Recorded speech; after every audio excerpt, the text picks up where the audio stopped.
नमस्ते हजुरहरूलाई मेरो युट्युब च्यानलमा स्वागत छ। म फेरि आज हजुरहरूको सामु नयाँ भिडियो लिएर आइसकेको छु। मेरो भिडियोलाई अन्तिमसम्म हेरेर साथ दिनु होला।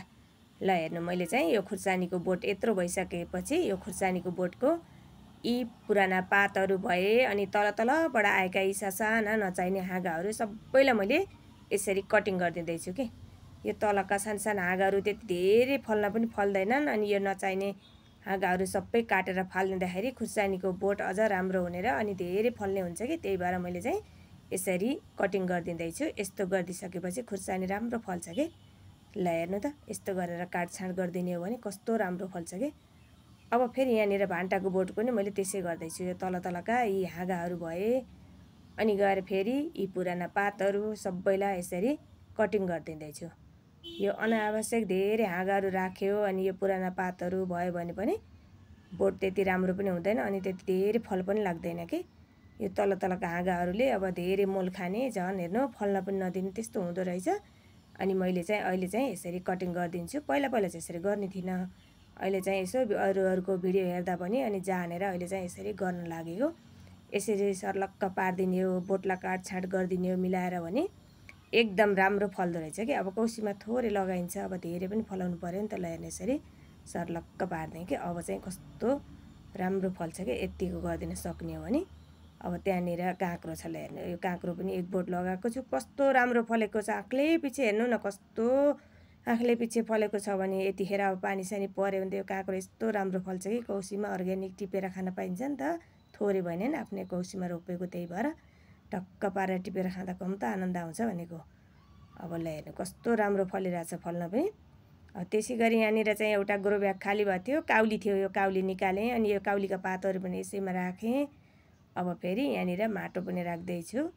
अब यो माटोले यसरी छोपछाप पारिदिन्छु। ल हेर्नु, यो माटोले सर्लक्क यस्तो पारिदिन्छु। अनि फेरि यहाँ मैले घरमै बनाएको कम्पोस्ट मल छ, यो मललाई पनि यसरी राख्दैछु कि। यो मल चाहिँ मैले भान्साबाट निस्केको फोहोरहरू अनि फेरि यही कौसीमा भएका पात पतेङ्गा सबै कुहाएर बनाउँछु कि। अनि फेरि बजारबाट ल्याएको अलिकति कम्पोस्ट मल पनि छ, यसलाई पनि राख्छु। यो घरमा बनाएको कम्पोस्ट मल त बजारबाट ल्याएको भन्दा पनि अझ राम्रो हुन्छ कि। यस्तो मोल लाग्छ कि घरमा बनाएको त। अब फेरि यहाँनिर अलिकति माटोले छोपछाप पारिदिन्छु। यस्तो सर्लक्क मोल माटो सबै मिलाइसकेपछि अब यहाँनिर एउटा बिरुवा रोपिदिन्छु कि। अब सबै सर्लक्क पार्ने नि त। यहाँनिर एउटा खुर्सानीको बिरुवा पनि छ। यो खुर्सानीको बिरुवा अस्ति नै सार्न नि पाइएन, त्यही भएर मैले यसको मुन्टा चाहिँ चुटुक्क निकालि पनि सकेको छु। अब चाहिँ यहाँनिर आज ठाउँ पनि बनाएँ, ठ्याक्क रोपिदिनलाई पनि भयो कि। यस्तो गरेर चाहिँ टक्क पारेर रोपिदिन्छु। ल हेर्नु, खुर्सानीको बोट पनि कस्तो गजबको भइसक्यो कि। अब यसमा चाहिँ हल्का पानी राखिदिन्छु, त्यति धेरै पानी राख्नु पनि पर्दैन। अब पानी पर्ने मौसम पनि भइसक्यो। अब अलिअलि पानी राख्दैमा नि यो बिरुवाहरू चाहिँ सरिहाल्छ क्या यतिखेर रोपेको त फेरि। अब यस्तो गर्दैछु। अब यो खुर्सानीको बोट पनि गजबले राम्रो भइरहेछ क्या। मोल माटो पनि प्रशस्त पुगिरहेछ। टक्क लाएर यता फेरि टमाटर ल्याएर टमाटरलाई फेरि सबै डोरी टाँगेर टनलको जस्तै बनाएको छु कि। कस्तो राम्रो छ नि त, अब राम्ररी फल्छ जस्तो छ। अब यहाँनिर फेरि भिन्डी रोपेको छु, भिन्डी पनि एकदम राम्रो भयो कि। अब थोरै छ छन त, तर एकदम बोटहरू कस्तो राम्रो भएको छ कि। यो भिन्डीको नि मैले चाहिँ सबभन्दा माथिको मुन्टा यसरी चुट्टुक्क निकालिदिन्छु कि। यसरी निकाल्दाखेरि भिन्डीको बोट पनि एकदम राम्रो भएर आउँछ अनि धेरै फल्छ कि। ल हेर्नु, सबभन्दा माथिको मुन्टा यसरी निकालेर फालिदिन्छु। अब कस्तो राम्रो छ, अस्ति नै फालिदिएको मैले यतातिरका चाहिँ सबै। अनि यता चाहिँ फेरि मैले घिउ सिमी रोपेको छु कि।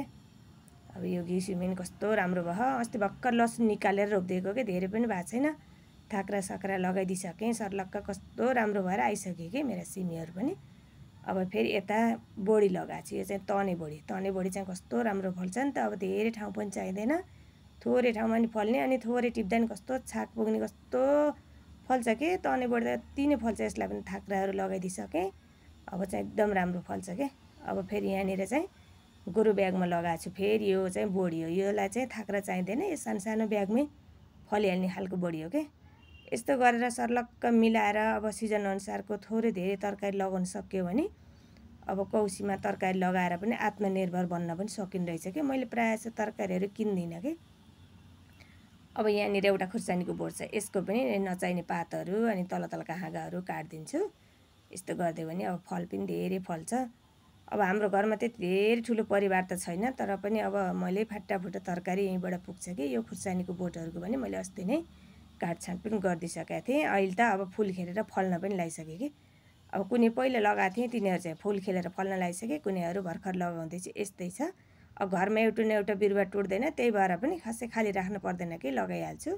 अब घरमै बिरुवा राख्छु नि त, त्यही भएर अब केही न केही मेरो घरमा बिरुवा भइहाल्छ। अनि त्यसलाई चाहिँ सदुपयोग गरेको के बिरुवा अहिले भर्खर पनि रोप्दैछु। अब पहिला रोपेको यत्रा भइसके। अब त्यसै गरी यहाँनिर हेर्नु अब एउटा यहाँ मैले कस्तो राम्रो गरेर यो करेला लगाएको छु कि यस्तो राम्रो भएको छ यो करेलाको बोट त अति नै फल्ने जस्तो भएको छ कि। यस्तो देख्दा पनि होइन कस्तो राम्रो राङझाङ भएर आहा यो करेला धेरै फल्ने जस्तो मानेको छु मैले बोट हेर्दाखेरि चाहिँ। अझै त फलिसकेको छैन, अब चाहिँ फल्छ होला। यतिन्जेलसम्म मेरो भिडियो हेरेर साथ दिनुभएकोमा हजुरहरूलाई धेरै धेरै धन्यवाद। अनि फेरि पनि मेरो भिडियोहरू यसरी लिएर आउनेछु। मेरो युट्युब च्यानललाई सब्सक्राइबर गर्न नभुल्नु होला। अनि मन परेमा भिडियोहरू लाइक कमेन्ट सेयर पनि सक्दो सेयर गर्नु होला। आजको लागि यति। हजुरहरूलाई धेरै धेरै धन्यवाद।